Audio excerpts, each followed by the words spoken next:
hace raro verte en hierro.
Buenas noches, tardes, pero como ya está oscuro, noches. Los invito a que nos pongamos de pie, por favor. Si tienen su Biblia, vamos a leer la palabra de nuestro Señor, el Salmo 34.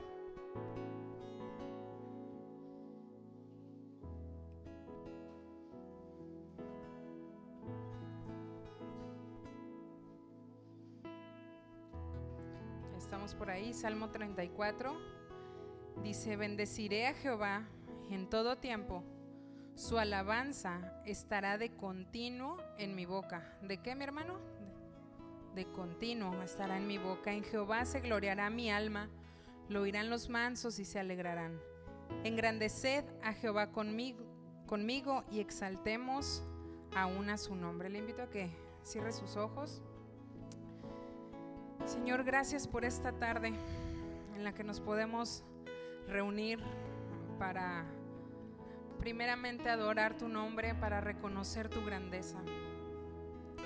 Tu palabra dice que exaltemos aún a tu nombre, Señor, y nuestro corazón, nuestra alma, aún nuestro mismo cuerpo desea, Señor, alabar tu nombre, exaltarte a ti, Señor, y enaltecerte, porque, Señor, has hecho tantas cosas tan maravillosas. Mi hermano, si usted puede traer a memoria lo que el Señor ha hecho en su vida, ¿por qué no levanta sus manos si así lo desea? Levanta su voz o en lo íntimo de su corazón. Démosle gracias al Señor por esto. Engrandezcamos su nombre. Señor, eres tan digno, eres tan glorioso. Señor, reconocemos que si estamos aquí es por tu única gracia, Señor, es por tu sola gracia, Padre, que nos has traído a este lugar, que nos rescataste, Señor, que nos libraste de nuestros pecados, de la inmundicia en la que estábamos, Señor. Y por la muerte, Señor, y por la resurrección de tu Hijo Jesús, es que hoy podemos tener este acceso. Es que hoy tenemos la libertad de levantar nuestras manos, de levantar nuestra voz, de exaltarte, Señor. En otro tiempo no hubiéramos podido hacerlo, Señor, pero tú nos has hecho libres en tu nombre. Tú nos has permitido, Señor, tener este acceso delante de ti, delante del Padre, derramar nuestro corazón, nuestras voces, nuestras palabras en adoración, en una adoración que realmente busca exaltarte a ti, Señor, que no se centra en nosotros, Señor, sino que se centra en ti, en tu corazón, que se centra en darte honor, porque entendemos que tú eres el único digno, tú eres el único digno de recibir gloria, eres el único digno de recibir alabanza. Eres quien creó los cielos y la tierra con su sola palabra, Señor. Tú nos sustentas, tú sustentas la vida, tú sustentas a tu creación, Señor. Y en esta tarde queremos iniciar este tiempo orando y dándote gracias a ti, reconociéndote reconociendo que no hay nadie como tú, que eres tan digno, tan maravilloso, tan precioso, tan glorioso, que tu sangre derramada en esa cruz fue suficiente, Señor. No tuvimos que hacer nada, Padre, pero tú pagaste un precio muy, muy alto, Señor. Y es por eso que en esta tarde te damos gracias. Gracias, Señor. Y ahora, Padre, estás sentado a la diestra. Está sentado Jesús a la diestra del Padre, recibiendo adoración. Gracias, Señor. Eres el Cordero, Cordero inmolado. Eres tú, Señor.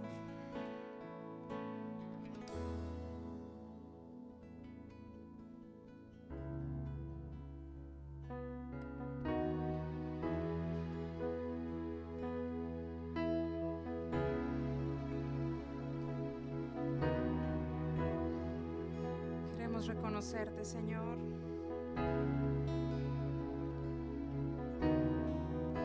Tú eres el que está sentado en el trono, Señor.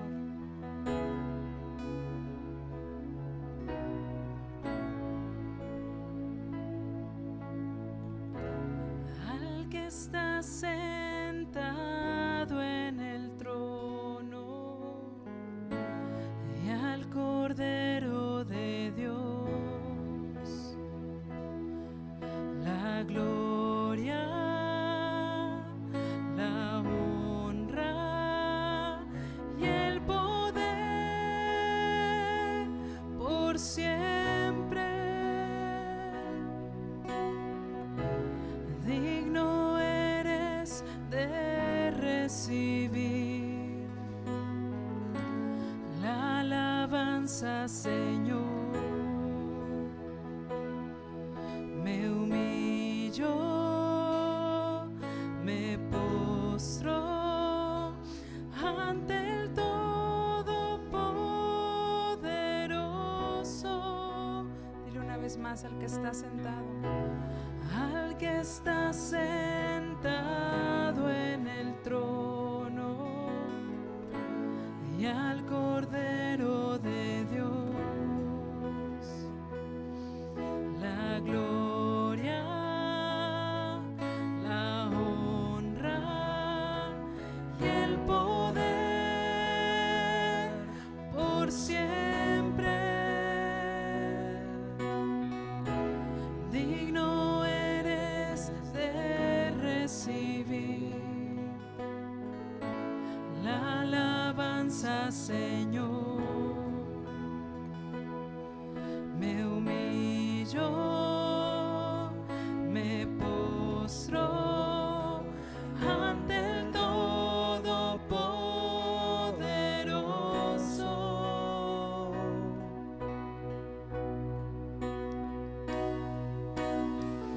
Que no te temerás, Señor,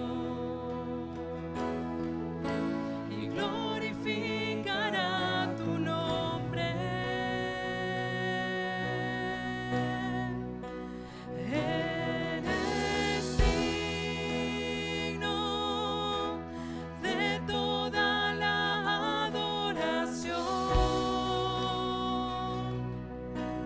Con tu sangre nos redimiste de toda lengua, pueblo y nación. Cordero inmolado, digno de tomar el poder,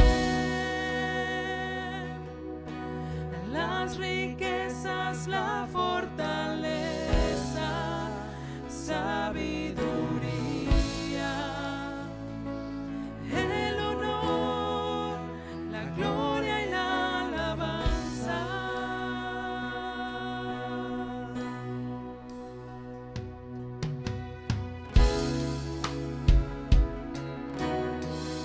Solo Él es digno, mi hermano,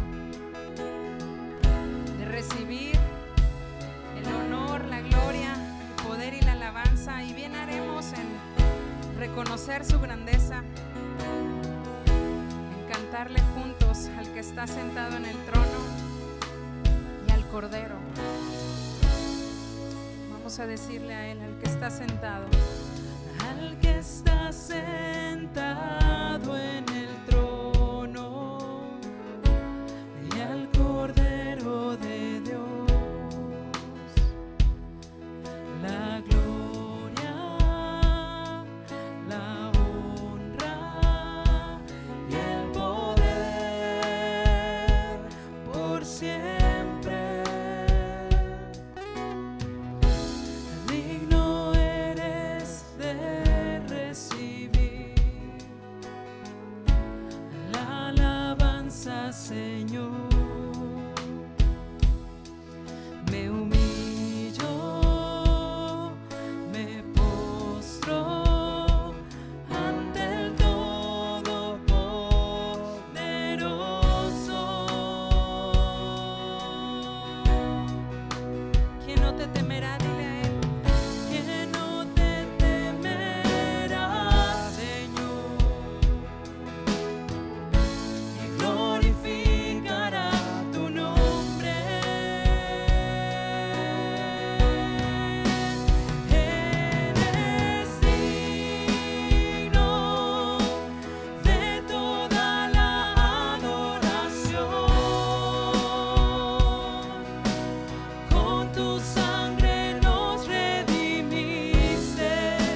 pueblo y nación, Cordero inmolado,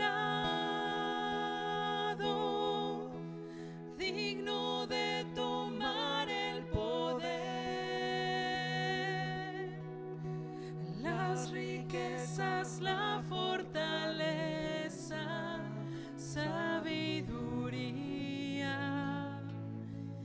el honor, la gloria y la alabanza. Vamos a decirlo una vez más. Eres digno de toda la adoración. Con tu sangre nos redimiste de toda lengua, pueblo y nación, Cordero inmolado, digno de tomar el poder,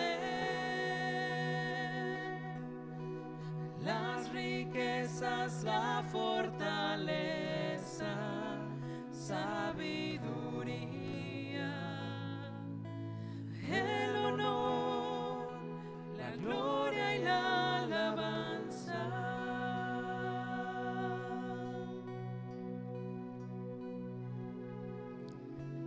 Al que está sentado en el trono y al Cordero de Dios, la gloria, la honra y el poder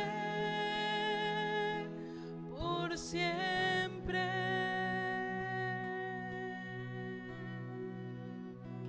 ¿Por qué no levanta sus manos y le adora con sus palabras? Al que está sentado a la diestra del Padre es el Dios que adoramos, el Dios omnipotente, el Dios omnipresente, el Dios digno de todo honor y de toda alabanza, mi hermano. Él es digno y no hay nada ni nadie que se le compare. Tenemos un gran Dios. Recibe todo el honor, Señor, y toda la alabanza en esta tarde. Gracias por permitirnos adorarte. Gracias por el privilegio que nos da, Señor, de acercarnos a tu trono de gracia. Recibe el honor, la gloria, Señor, y queremos tener nuestro corazón listo para recibir tu palabra, Señor, tu bendita palabra, en el nombre de Jesús. Amén.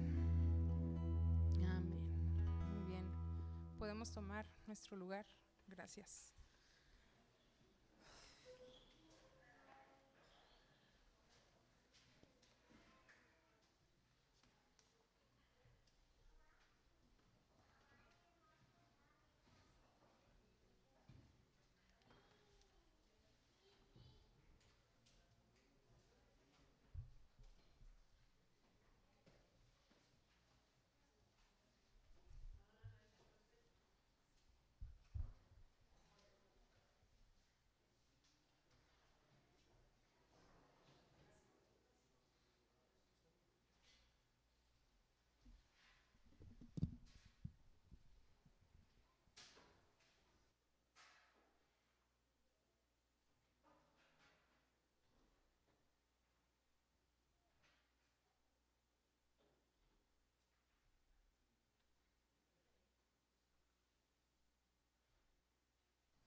Bueno, sí.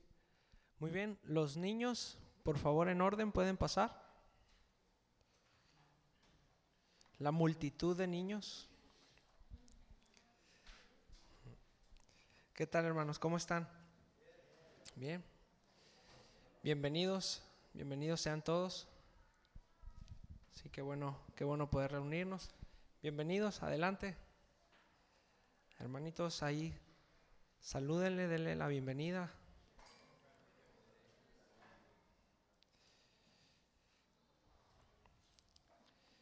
Pues damos gracias a Dios, ¿verdad? Que tuvimos este tiempo donde pudimos adorarle, ¿verdad? ¿Cuántos se gozan en la alabanza y en la adoración? Amén. Bueno, ahora vamos con la palabra del Señor. Acompáñenme a Hechos capítulo 17, por favor. Continuamos con nuestra serie, Poder para Testificar.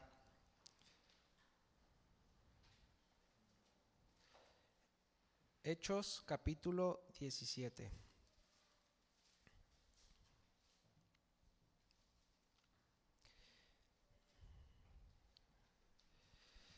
Muy bien. Antes de continuar, de dar lectura, me gustaría que empezáramos a pensar en nuestra posición, o sea, es decir, a nosotros mismos dentro de esta narrativa bíblica que vamos a leer a continuación. La idea es que seamos afectados por el texto. Ese es el fin, ¿verdad? De ser expuestos a la palabra, el ser afectados por la palabra de Dios. Entonces, vamos a leer el capítulo 17, versículo 10, donde vamos a ver a dos grupos de oyentes, ¿sí? A los de Berea, ¿se acuerdan? Eso lo vimos la semana pasada. Y ahora vamos a ver a los de Atenas, ¿sí? Ahora, como les digo, vamos a considerarnos a nosotros mismos en el texto y luego hacemos una oración. ¿Les parece? Muy bien. Estamos ahí. Hechos 17, versículo 10. Dice: inmediatamente los hermanos enviaron de noche a Pablo y a Silas hasta Berea, y ellos, habiendo llegado, entraron en la sinagoga de los judíos. Pablo venía de Tesalónica. Pablo y compañía venían pues prácticamente huyendo, ¿verdad?, de la persecución que había en Tesalónica. Entonces se fueron hasta Berea. Versículo 11.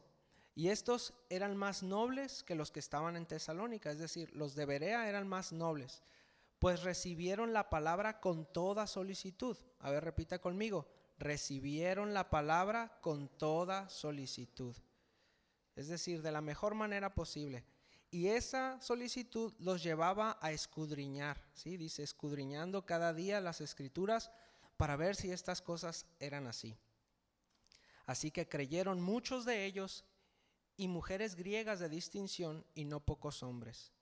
Cuando los judíos de Tesalónica supieron que también en Berea era anunciada la palabra de Dios por Pablo, fueron allá y también alborotaron a las multitudes. Pero inmediatamente los hermanos enviaron a Pablo que fuese hacia el mar, y Silas y Timoteo se quedaron allí. Y los que se habían encargado de conducir a Pablo le llevaron a Atenas, y habiendo recibido orden para Silas y Timoteo de que viniesen a él lo más pronto que pudiesen, salieron. Mientras Pablo los esperaba en Atenas, su espíritu se enardecía viendo la ciudad entregada a la idolatría. Así que discutía en la sinagoga con los judíos y piadosos, y en la plaza cada día con los que concurrían. Y algunos filósofos de los epicúreos y de los estoicos disputaban con él, y unos decían: ¿qué querrá decir este palabrero? Y otros: parece que es predicador de nuevos dioses, porque les predicaba el evangelio de Jesús y de la resurrección. Y tomándole, le trajeron al Areópago, diciendo: ¿podremos saber qué es esta nueva enseñanza de qué hablas? Pues traes a nuestros oídos cosas extrañas. Queremos, pues, saber qué quiere decir esto.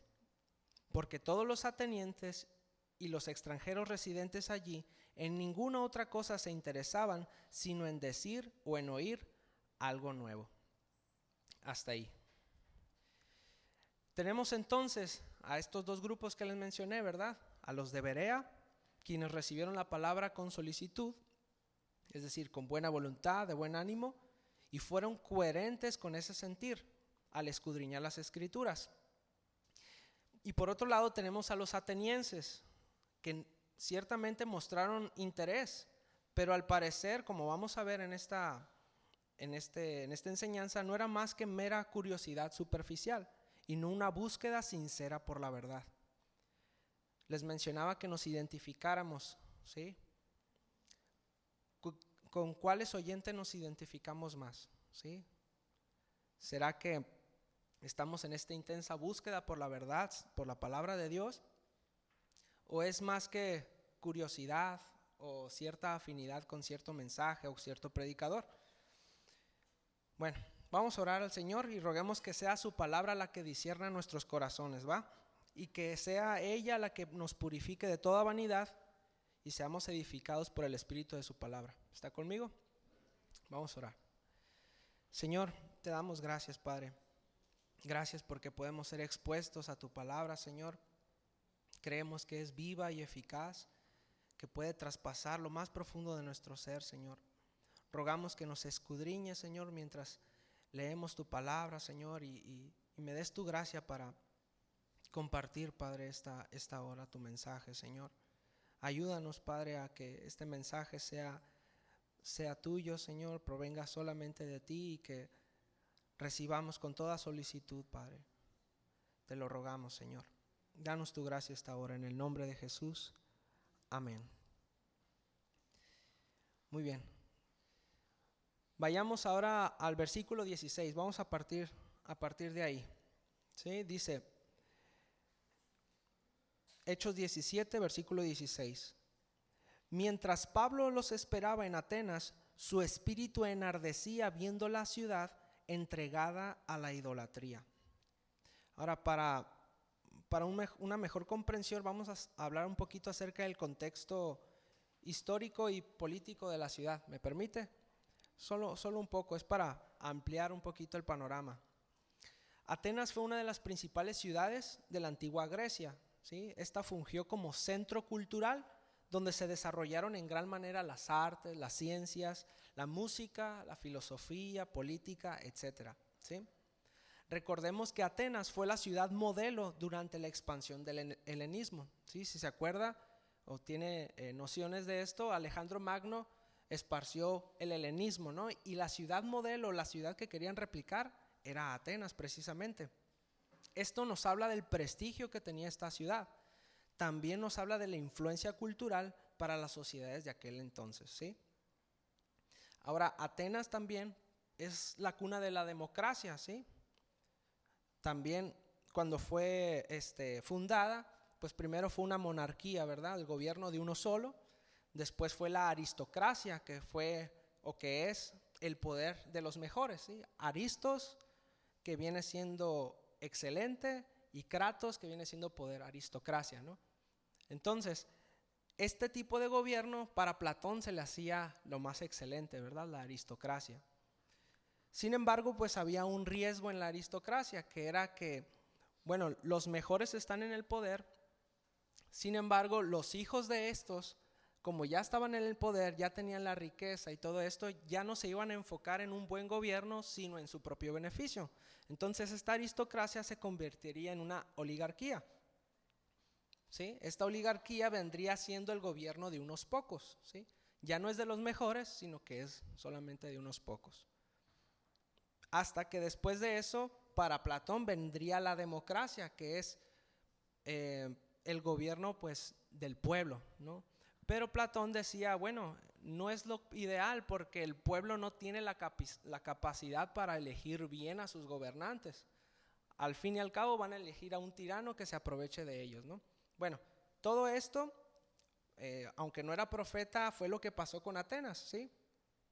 Atenas era una monarquía, después una aristocracia, después fue una democracia y no pudo continuar porque llegaron los macedonios y después los romanos y ahí acabó el gobierno, ¿no?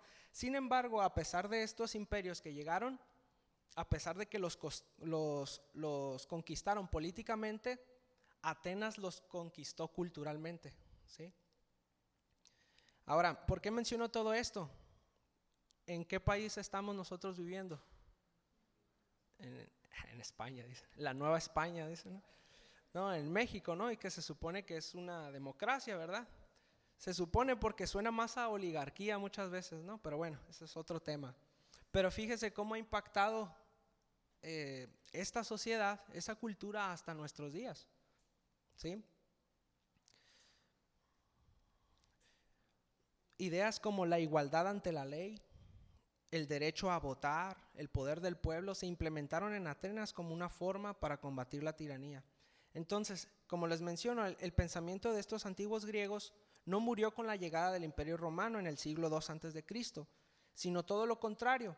Roma adoptó esta culturalización junto con todo el bagaje filosófico y religioso que traía consigo.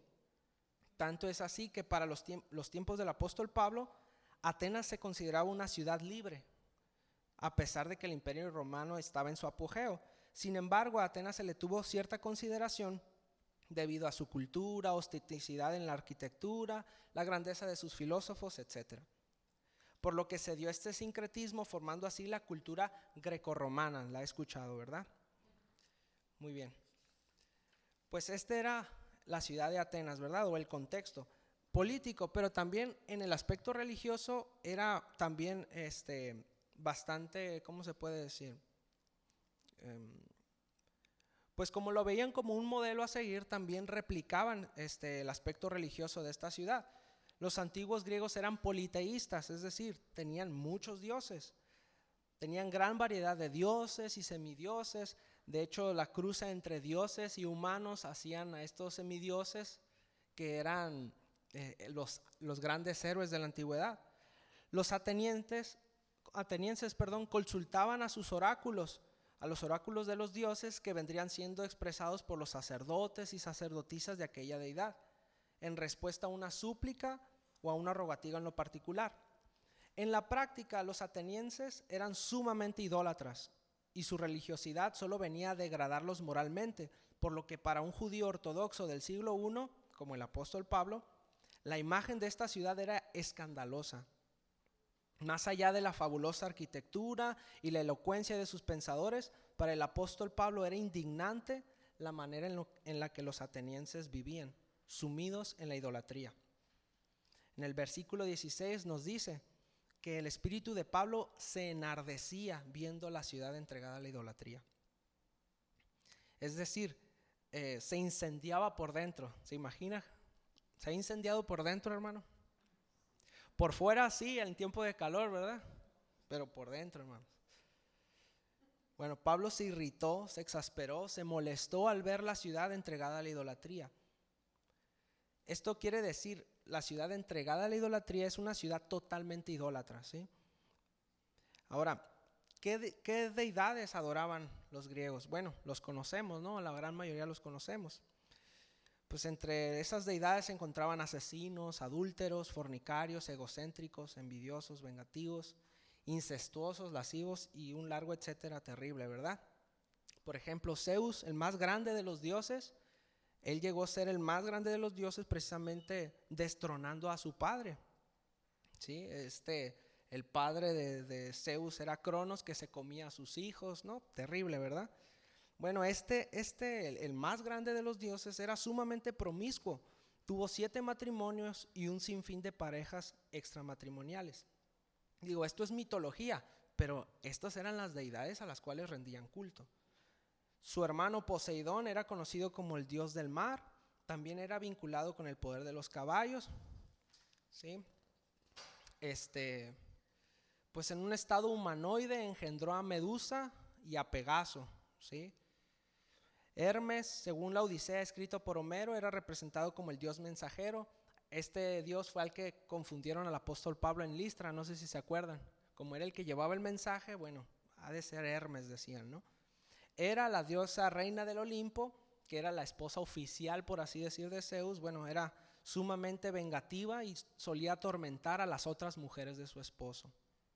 Hades, el dios gobernante del inframundo, era uno de los pocos que lucía despasionado. No oficiaba como juez de aquellas almas que vagaban en su mundo, pues secuestró a su sobrina para ser la reina del inframundo. Ares, el antiguo dios de la guerra, también conocido como el espíritu de la batalla, encarnó la parte menos agradable de las brutales guerras y matanzas. Artemisa, sumamente vengativa. Atenea, que era Atenas fue, ¿cómo se puede decir? De Atenea nombraron la ciudad de Atenas, ¿no? En honor a Atenas. Pues era la diosa griega de la razón, era la protectora de la ciudad, de la sabiduría, de la guerra, etc. Se dice que surgió ya como una adulta de la frente del dios Zeus al haberse comido a su mamá. Es decir, la mamá de Atenea, Zeus se la comió porque no quería que naciera Atenea.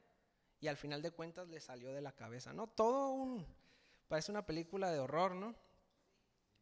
Afrodita, la diosa del amor y de la belleza, los romanos la identificaron como Venus. A su vez también fue adorada como la diosa del mar y la navegación. El culto a esta diosa era básicamente prostitución religiosa, ¿sí? Bueno, todos estos dioses eran obviamente creados a imagen y semejanzas de hombres. Por lo que en virtud de esto teníamos a tales dioses que venían también a modelar la conducta de sus adoradores. Ahora cobra sentido la frase que dice que somos el reflejo de lo que adoramos, ¿sí? Muchos, con el fin de denostar al Dios de las Escrituras, se atreven a colocar a Jehová como un Dios más entre los dioses míticos y así librarse del yugo de la deidad. Es decir, no, pues Listra, Mitra, Zeus, Yahvé, pues son lo mismo, ¿no?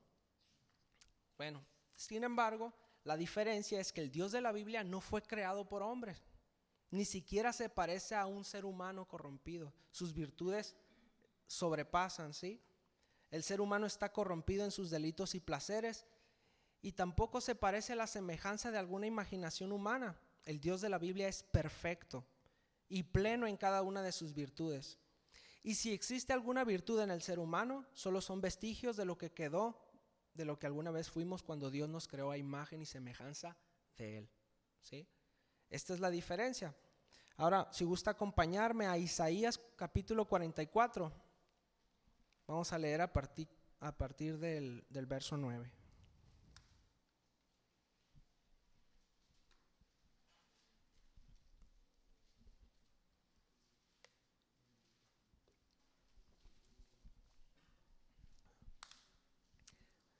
¿Estamos ahí? Isaías 44, 9. Se lo leo en la Biblia de las Américas.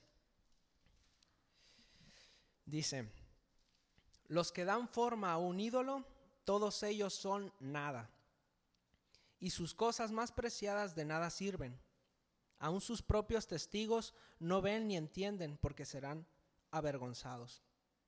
¿Quién ha dado forma a un dios o fundido un ídolo para no tener ganancia? He aquí todos sus compañeros serán avergonzados, pues los artífices son solo hombres. Que se reúnan todos, que se levanten, que tiemblen, que sean avergonzados. El herrero hace un instrumento cortante, lo trabaja sobre las brasas y lo forma con martillos y lo forja sobre su brazo fuerte. Después siente hambre y flaquean sus fuerzas, no bebe agua y desfallece. El carpintero extiende el cordel de medir, traza el diseño con tiza roja, lo labra con gubias, lo traza en el compás, le da forma de hombre y belleza humana para colocarlo en una casa. Corta cedros para sí, toma un ciprés o una encina y hace que sea fuerte entre los árboles del bosque, planta un pino y la lluvia lo hace crecer. Luego sirve para que el hombre haga fuego y toma uno, se calienta, también hace fuego para cocer pan y además hace un dios y lo adora. Hace de él una imagen tallada y se postra delante de ella. La mitad del leño que quema en el fuego, sobre esta mitad prepara un asado, come carne y se sacía. También se calienta y dice: me he calentado, he visto la llama. Y del resto hace un dios, su ídolo, se postra delante de él, lo adora y le ruega diciendo: líbrame pues, mi Dios eres tú. Ellos no saben ni entienden, porque Él, o sea Dios, ha cerrado sus ojos para que no vean y su corazón para que no comprendan. Ninguno reflexiona, no tienen conocimiento ni inteligencia para decir: he quemado la mitad en el fuego y también he cocido pan sobre sus brasas, he asado carne y la he comido, y del resto haré una abominación, me postraré ante un pedazo de madera. Se alimenta de cenizas, el corazón engañado le ha extraviado. Asimismo no se puede librar ni decir: ¿no es mentira lo que tengo a mi diestra? El Señor libra a Israel. Ahí dice el subtítulo, ¿verdad? Versículo 21. Mire lo que dice Dios. Recuerda estas cosas, Jacob, y tú, Israel, porque mi siervo eres. Yo te he formado, siervo mío eres, Israel, no me olvidaré de ti. Si se dan cuenta, aunque hay un subtítulo, el texto se lee de corrido, ¿sí? Estamos hablando de hombres que crean a ídolos, pero Dios dice, yo te he formado a ti. ¿Ven la diferencia? ¿Sí notan la diferencia del Dios al cual nosotros servimos? Entonces, hermanos, no se deje engañar, que no lo confundan. Nuestro Dios es real y está por sobre todos los dioses. ¿Cuántos dicen amén? Muy bien. Sabemos que la idolatría es abominación para Dios y es severamente condenada tanto en el Antiguo Testamento como en el Nuevo, por atentar contra la dignidad del Señor, ya que nada ni nadie tendrá el lugar de adoración que le corresponde a Dios. Esto está muy claro en las Escrituras, ¿verdad? Sin embargo, la mayoría de la gente a nuestro alrededor es sumamente idólatra, ya sea de la religión popular o simplemente en su día a día. La gente rinde culto y considera más a las cosas, a las criaturas, a sí mismas, a sus comodidades antes que al Señor. Creo que la mayoría de nosotros coincidimos y estamos conscientes de esta realidad. ¿Cuántos dicen amén? Sin embargo, ¿qué estamos haciendo? ¿Qué reacción hay en nosotros al ver a nuestra comunidad sumida en la idolatría? ¿Habrá el mismo celo que había en el apóstol Pablo? Bueno, este celo no lo llevó a quedarse indiferente al apóstol Pablo. Dice en el versículo 17 de Hechos 17, dice: así que discutía en la sinagoga con los judíos y piadosos y en la plaza cada día con los que concurrían. ¿Sí? Esta indignación del apóstol Pablo no lo hizo quedarse inconmovible o estático, sino que obró, ¿sí? Atendió en primer lugar, como siempre, al judío primeramente y también al griego. El apóstol continuaba fielmente con su labor y predicaba el evangelio a los que estaban cerca de la palabra, es decir, a los judíos, ¿sí? Después a los que estaban un poco más aparte, me refiero a los que menciona ahí como piadosos, que vendrían siendo los temerosos de Dios, si se acuerda. Pero no se quedaba allí, sino también discutía en la plaza cada día con los que concurrían, es decir, con los que se acercaban a escuchar. Es decir, el evangelio espera que lo compartamos con el de casa, con el que nos visita, con el vecino, con aquel que aún no conocemos, pero que sabemos que necesita al Salvador. Recordemos que los idólatras no entrarán en el reino de los cielos, por lo que vemos la congruencia en el apóstol Pablo y su constancia cuando nos confronta Lucas, el autor del libro, menciona que él predicaba las palabras cada día. Al ver una ciudad entregada a la idolatría, el creyente no debe mostrarse indiferente, sino que debe de salir de su zona de confort y amar a su prójimo. Versículo 18. También disputaban con él algunos de los filósofos epicúreos y estoicos. Y algunos decían, ¿qué quiere decir este palabrero? Es decir, ¿qué está diciendo este charlatán? ¿No? Dicen en otras versiones. Otros decían, parece ser un predicador de divinidades extrañas, porque les predicaba a Jesús y a la resurrección. Ahora, este pasaje nos menciona a otros dos grupos de personas con los que Pablo dialogaba, y estos son los filósofos epicúreos y los estoicos. Estos son los seguidores de las escuelas filosóficas fundadas por Epicúreo y Zenón, respectivamente. Obviamente, los epicúreos son los seguidores de Epicuro y los estoicos son seguidores de Zenón. El propósito principal de ambas escuelas era la búsqueda de la auténtica felicidad, pero tenían diferentes vías para alcanzarla. Ojo, ambos buscaban lo mismo, pero no llegaban de la misma manera a ello, según ellos, ¿no? Epicuro promulgaba sobre todas las cosas una búsqueda constante del placer. Solo a través del placer se podría alcanzar la curación del alma humana. Esto es lo que mencionaba esta escuela. Dice, una vida feliz y placentera podía superar las barreras del dolor físico o el malestar espiritual. Así, la filosofía debía servir para volver al hombre feliz, una actividad que con palabras y razonamientos lo procura. Según ellos, en la búsqueda del placer no significaba la idiotez o el ocio, sino que se enfocaran toda su razón y su inteligencia en obtener placeres y tranquilidad. El placer buscado estaba más inclinado a un placer mental que uno físico. A veces se debían de suprimir deseos innecesarios si estos al final de cuentas traerían más dolor, como por ejemplo el deseo de poder, la fama. Ellos eran más reservados, decían, sí buscamos el placer, pero somos inteligentes, ¿no? Hay algunos que viven su vida destrampada y pues las consecuencias los alcanzan. Muchos piensan de esta manera hoy en día, es decir, vivo para el placer, no somos tan libertinos, pero vivo para mí mismo, es decir, para un buen fin de semana, para unas vacaciones, para todo esto, y quiero una vida feliz. Bueno, compartes, eres de los epicúreos, ¿no? ¿Sí? Entonces ellos enfocaban su inteligencia, su razón para alcanzar la felicidad mediante el placer. ¿Sí? En cuanto a la religión, bueno, ellos no eran ateos como tal, pero ellos preferían alejarse de los dioses porque decía, bueno, esto me ata, el yugo de los dioses me esclaviza, ¿no? Sí, yo necesito más libertad, ¿no? Eran materialistas. Entonces, para ellos, la felicidad era alcanzable a través de los placeres modestos y sostenibles, la vida simple y el conocimiento del funcionamiento del mundo. ¿Sí? Por otro lado, Zenón, con su estoicismo, decía que la virtud es el bien supremo o la virtud es el único bien. Es decir, para alcanzar la plenitud del hombre, la felicidad, para ellos veían la virtud como ese utensilio o esa herramienta para alcanzarlo. El hombre tendría que aspirar a la virtud interior.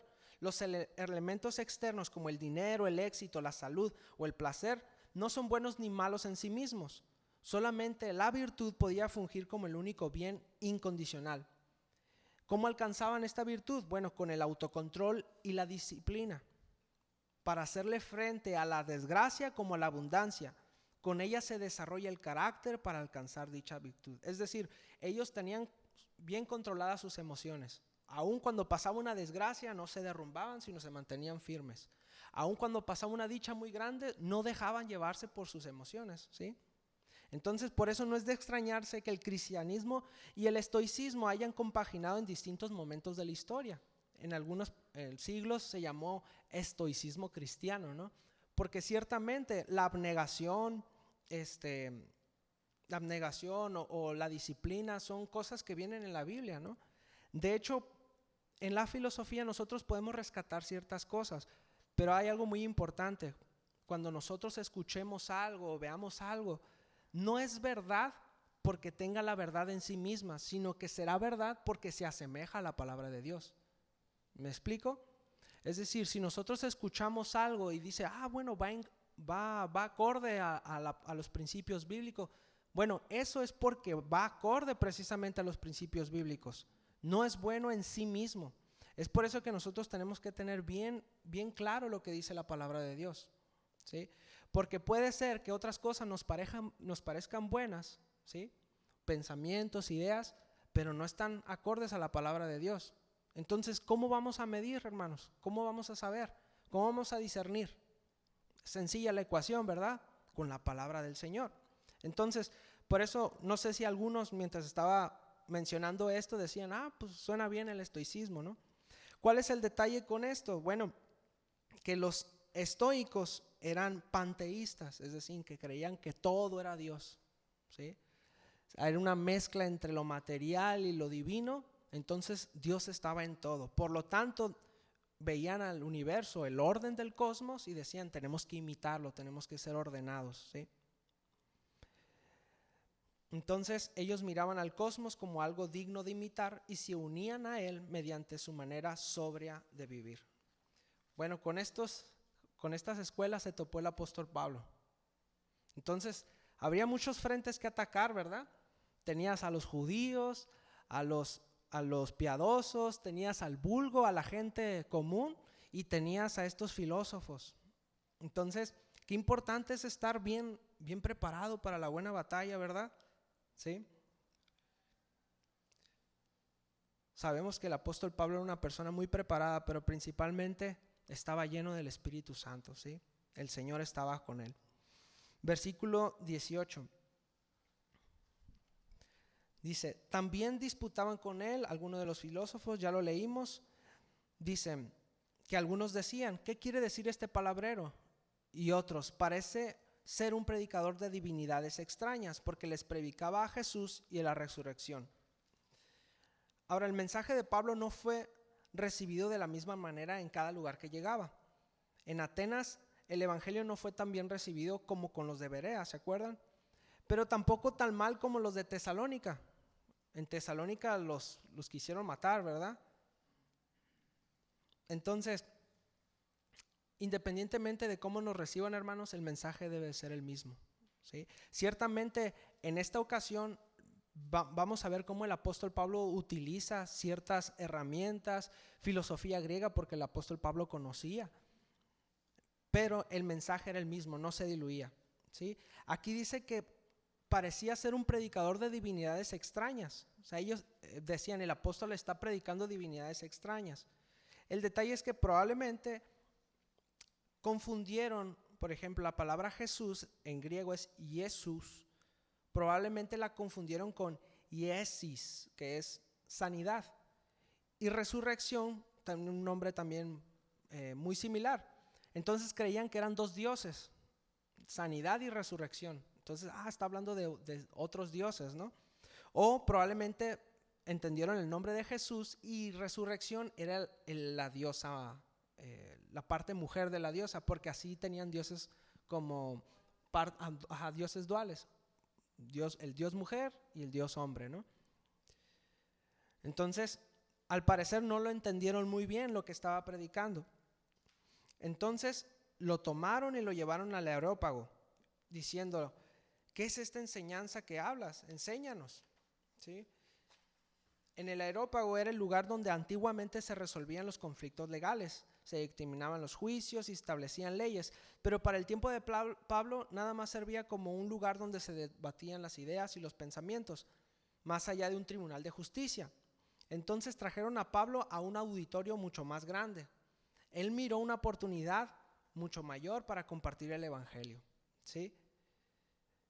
Ahora, cuando se malentiende el mensaje del evangelio, puede llevar a los hombres a tener una sensación de intriga. Por el contrario, cuando se recibe bien el evangelio, eso no deja lugar a la indiferencia. Muchas veces, cuando no presentamos nosotros el evangelio con claridad, podemos confundir a la gente, ¿sí?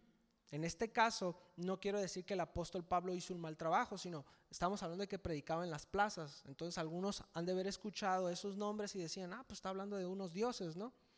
Pero rescatando un poquito de esto, si no predicamos bien, si no trazamos bien la palabra de Dios, podemos confundir a la gente, incluso intimidar, ¿sí? Hacer que no se entienda el evangelio. Sin embargo, si predicamos correctamente el evangelio, eso no va a dejar lugar a la indiferencia. La persona no va a tener más que o abrazar el mensaje o rechazarlo. De ahí la importancia de que nos preparemos, ¿sí?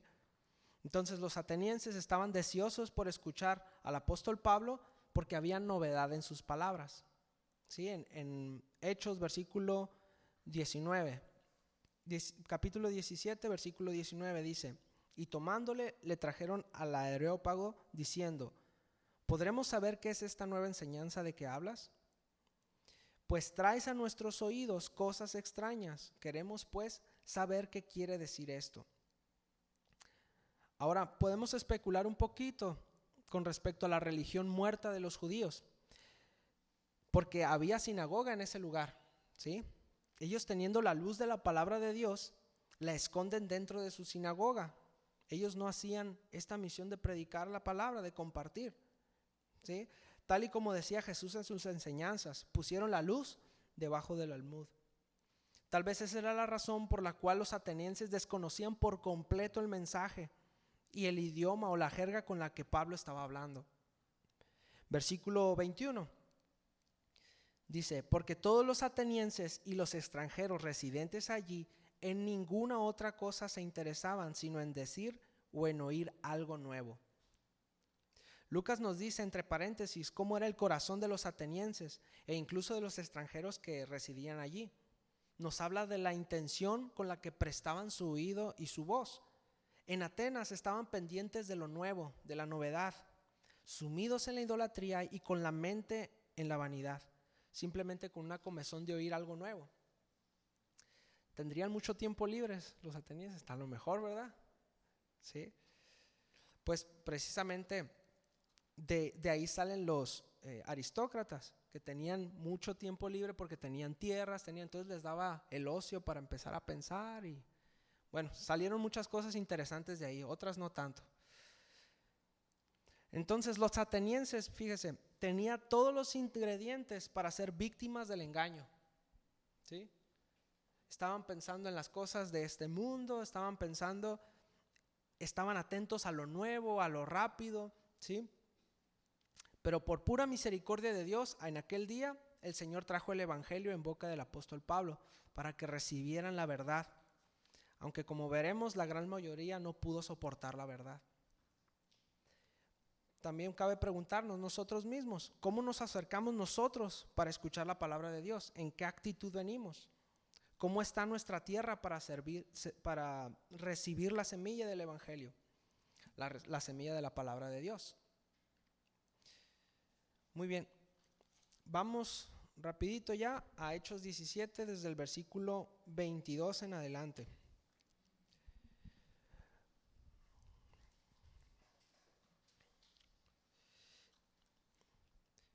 Vamos a leerlo de corrido. Aquí viene el mensaje del apóstol Pablo. Lo vamos a estudiar en la siguiente enseñanza. Esta es parte 1. La siguiente enseñanza va a ser parte 2 y así sucesivamente hasta que nos dé aliento el Señor. Dice, versículo 22. Entonces Pablo, puesto en pie en medio del Areópago, dijo: varones atenienses, en todo observo que sois muy religiosos, porque pasando y mirando vuestros santuarios, hallé también un altar en el cual estaba la inscripción al Dios no conocido.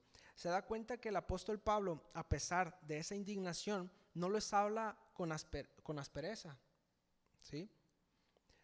Podría usar otro término para decir lo idólatras que son. Sin embargo, utiliza son muy religiosos, es decir, un eufemismo, ¿no? No los está alabando, pero ciertamente no los está golpeando con la palabra.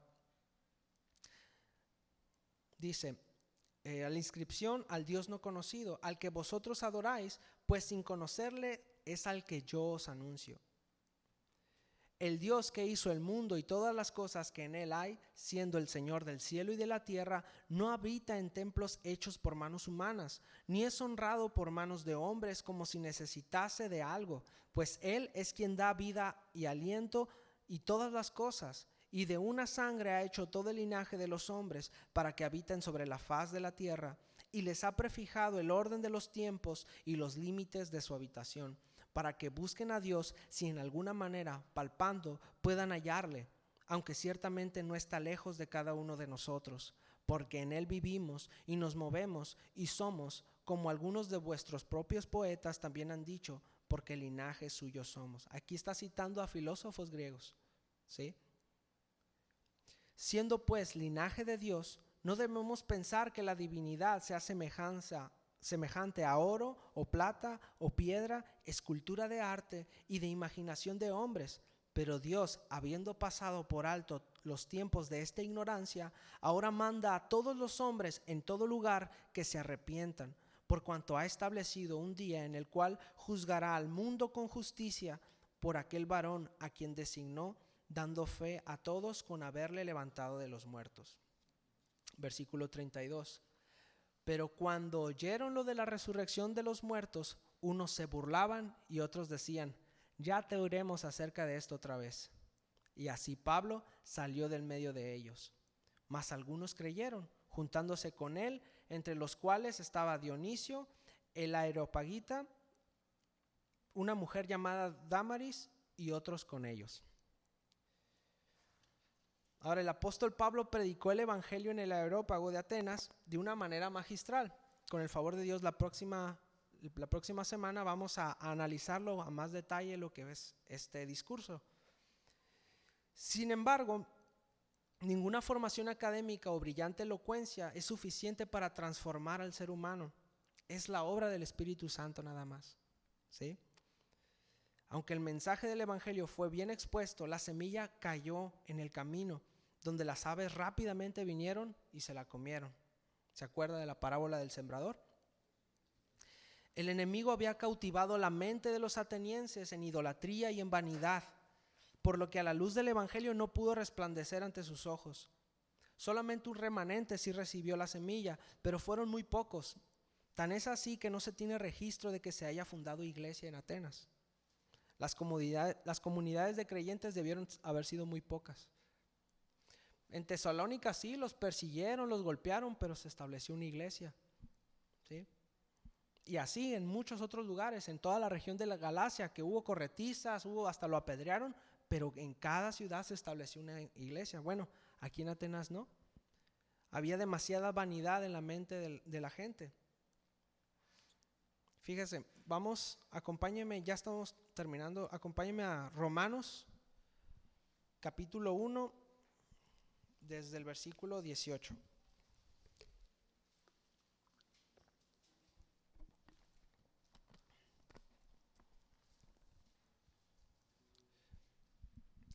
Pareciera ser un poco la descripción de las personas que vivían ahí en Atenas. Pues es la descripción del ser humano en general, ¿no? Pero mira, versículo 18. Porque la ira de Dios se revela desde el cielo contra toda impiedad e injusticia de los hombres, que con injusticia restringen la verdad.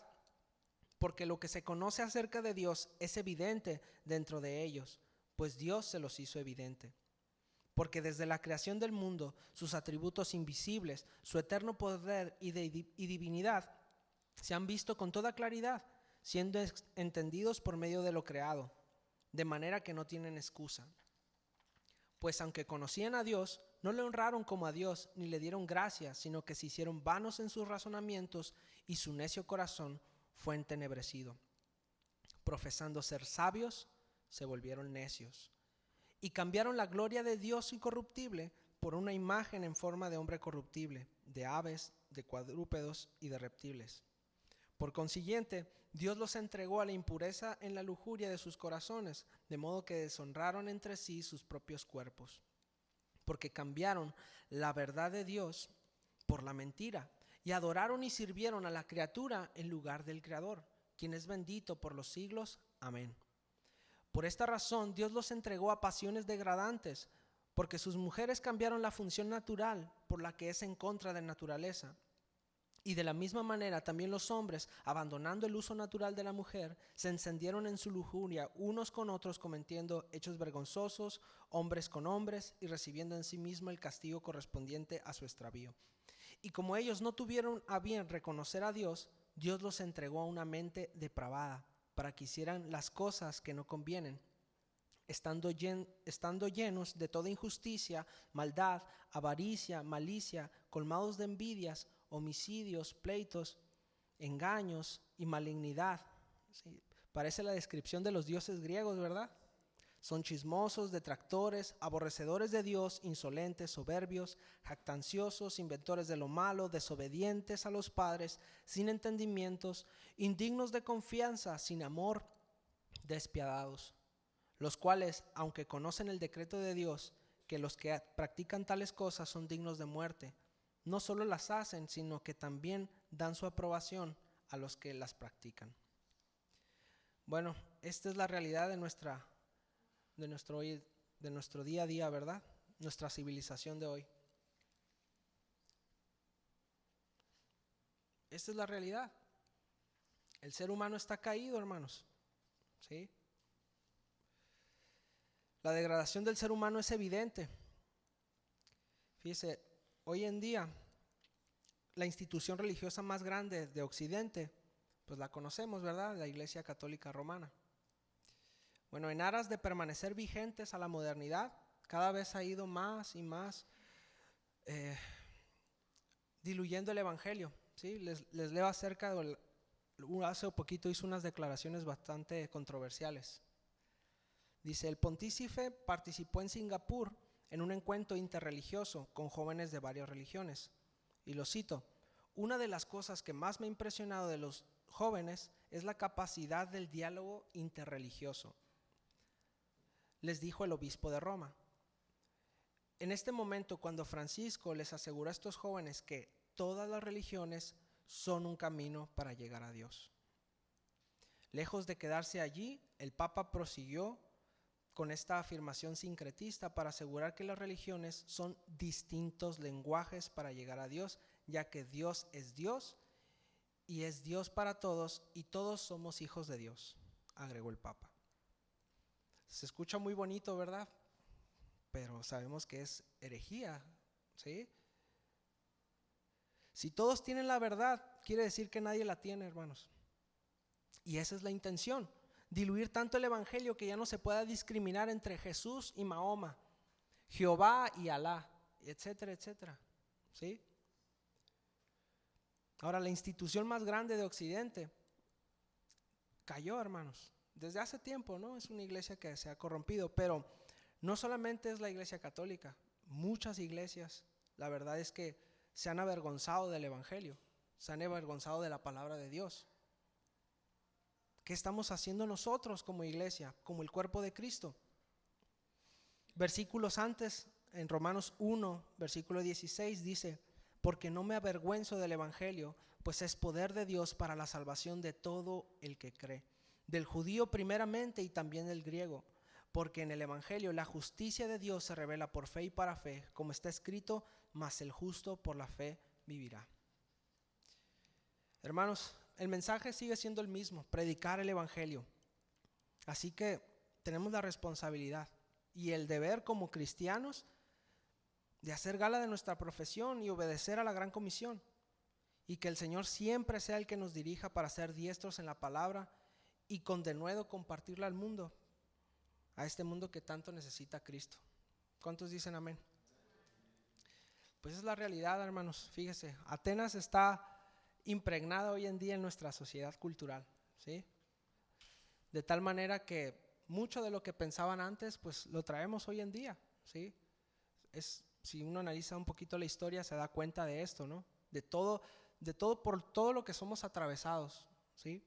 Por eso es necesario ir a la palabra y renovar nuestro entendimiento, porque muchas veces creemos cosas que ni sabemos por qué las creemos, pero ahí están, ¿sí? Ahí están incrustadas en nuestra psique. ¿Y cómo podemos librarnos de eso?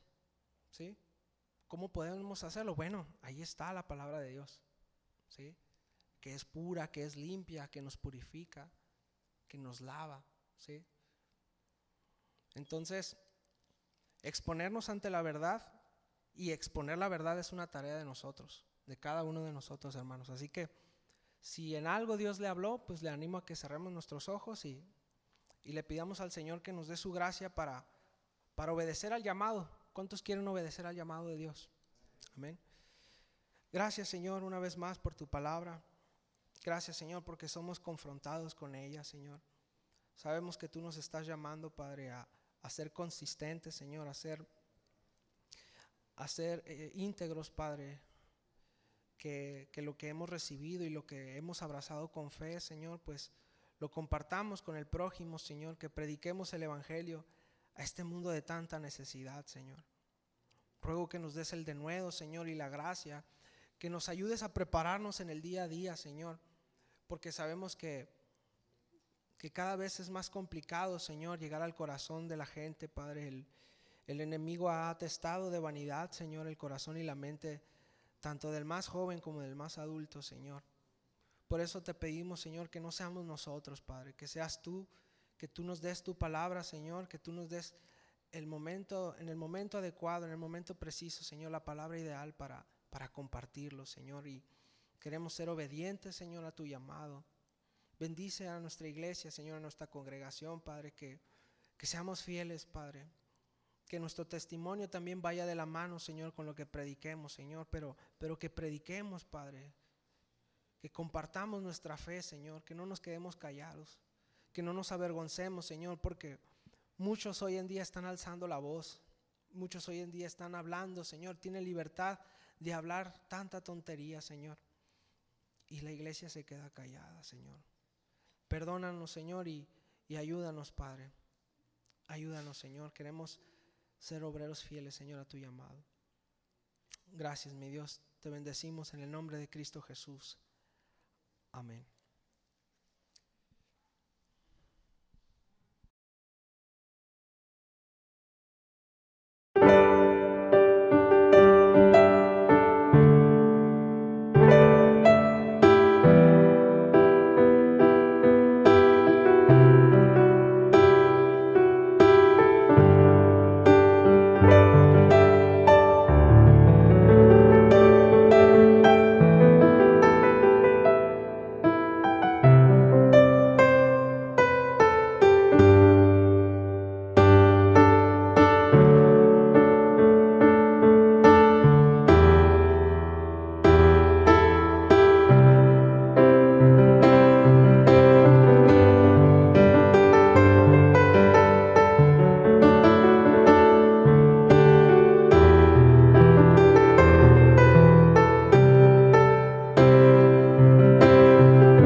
Amén.